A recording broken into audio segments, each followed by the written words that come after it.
Oke, sekarang kita lanjut dengan pembahasan tentang hukum S.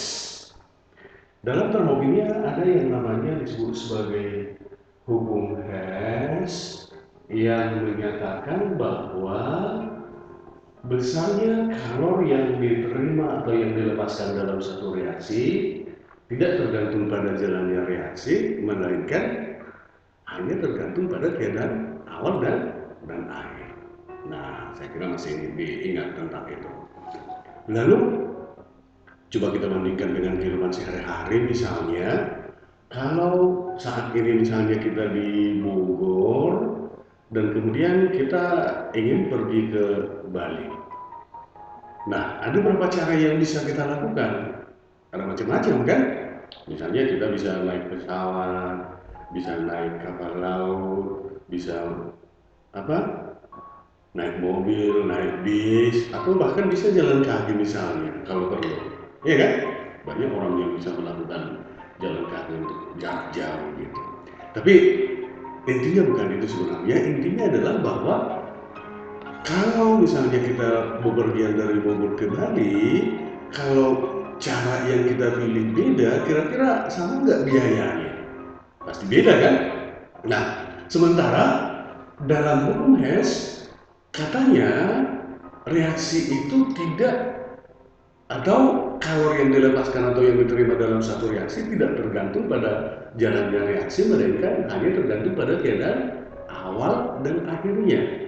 Kalau sama-sama di Bogor dan akhirnya di Bandung, maka kalornya sama.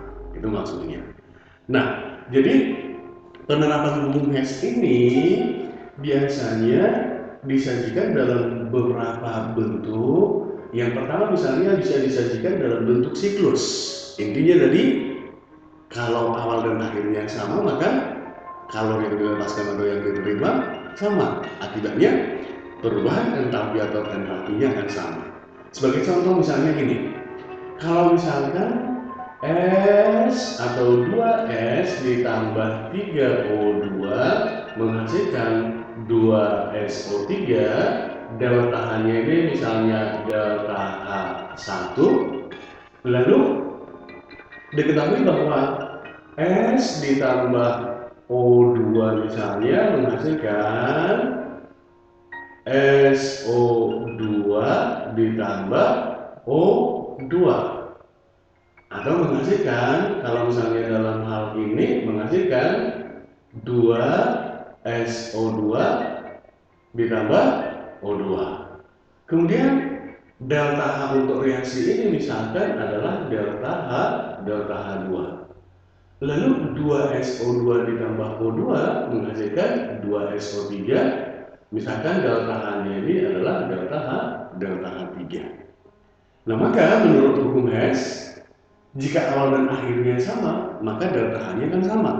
Sebagai contoh di sini misalnya, kalau akhirnya kita ambil misalnya 2S ditambah 3O2 dan akhirnya 2SO3, maka cara mencapainya ada berapa? Ada dua. Pertama adalah langsung 2SO2 ditambah, ini yang ini tadi 2S ditambah 3O2 menghasilkan 2SO3, ini cara langsung. Kemudian bisa juga melalui cara ini kan. Cara ini pertama dia membentuk 2SO2 dulu, kemudian dilanjut dengan membentuk 2SO3. Nah, kira-kira gitu maksudnya. Nah, jadi awal dan akhirnya untuk kedua cara ini kan sama. Sehingga karena awal dan akhirnya sama, maka nilai perubahan kalor dan perubahan entalpinya akan sama.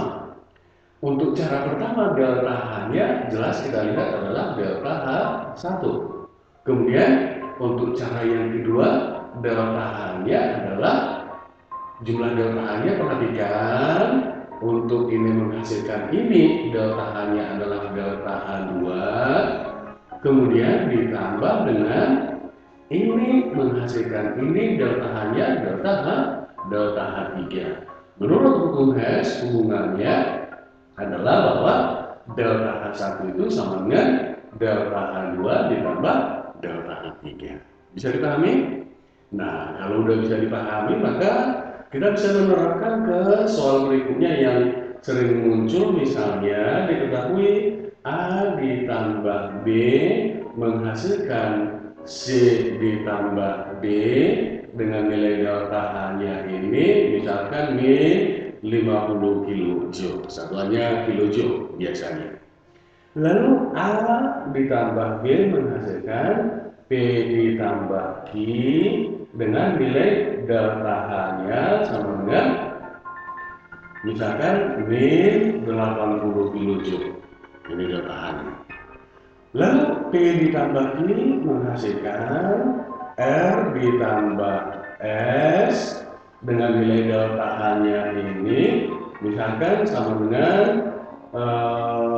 min 120 kilojoule. Lalu berikutnya C plus D menghasilkan R plus S, nilai delta H-nya misalkan delta H 4, ini ditanya berapa kilojoule. Nah, perhatikan dari jenis soalnya ini berarti bisa kita lihat bahwa yang kita terapkan dalam soal ini adalah hukum Hess ini tadi, yaitu jika awal dan akhirnya sama berarti perubahan entalpinya sama. Nah, sehingga kita ambil tugas kita di sini adalah menentukan yang mana keadaan awal dan yang mana keadaan akhir. Dan kita bebas menentukannya, misalnya kalau kita ambil A plus B menjadi keadaan awalnya, bisa aja misalnya keadaan akhirnya C plus D atau P plus Q atau R plus S. Misalkan kalau kita ambil C plus D sebagai akhirnya, maka ada dua cara ini menghasilkan ini. Pertama adalah cara langsung, ini yang pertama ini dengan nilai delta H sama dengan min 50. Tentu memang harus kita perhatikan tanda panah di sini juga harus sesuai. Karena yang kita inginkan ini menjadi ini, A plus B menghasilkan C plus D, maka arahnya juga harus sesuai dan ternyata di soal ini memang sudah sesuai sehingga delta H-nya sama dengan min 50. Kembali ke masalah hukum Hess tadi, jika awalnya A plus B dan akhirnya C plus D, cara pertama seperti ini. Cara kedua adalah melalui A plus D lebih dulu menghasilkan P plus Q, kemudian P plus Q menghasilkan R plus S, dan terakhir R plus S menghasilkan C plus D. Nah, maka delta H melalui cara pertama ini tadi yaitu min 50 sama dengan jumlah delta H melalui cara ini. Berarti perhatikan kesesuaian arah panahnya. Yang kita harapkan kan arahnya ke ini, sesuai dengan arah panah ini. Nah, perhatikan yang ini sudah sesuai belum dengan yang kita inginkan? Ya, berarti nilainya tetap min 80. Nah, lanjut lagi untuk yang kedua. Berikut P plus Q menghasilkan R plus S, tanda panahnya ini juga sudah sesuai dengan yang kita harapkan. Berarti nilai delta H-nya tidak berubah. Berapa tadi? Min 120. Nah, kemudian ditambah dengan yang ini. Kita harapkan R plus S menghasilkan C plus D. Ternyata dalam siklus ini masih C plus D menghasilkan R plus S. Berarti ini harus kita balik. Kalau ini kita balik, maka delta H ini berubah tanda atau menjadi min. Kalau tadinya kita jumlah dengan ini, maka setelah dibalik jadinya dikurang delta H 4. Nah, itulah persamaannya. Sehingga kalau ini kita selesaikan, berarti secara matematik delta H 4 sama dengan berapa? Ini jadi positif, berarti ini jadi positif juga, menjadi 50, kemudian min 80 kurang 120. Ya kan? Nah, ini sama dengan min 80 min 120 berarti min 200 ditambah 50 berarti min 150. Satuannya tadi apa? Kilojoule. Itulah nilai delta H4 berdasarkan siklus ini. Nah, jadi kalau ada soal mengenai hukum Hess dalam bentuk siklus, caranya sangat sederhana. Tentukan aja keadaan awal dan keadaan akhirnya. Maka sesuai dengan hukum Hess tadi, kalau awal dan akhirnya sama, nilai delta H-nya akan sama. Pasti sudah bisa dipahami kan? Oke, terima kasih.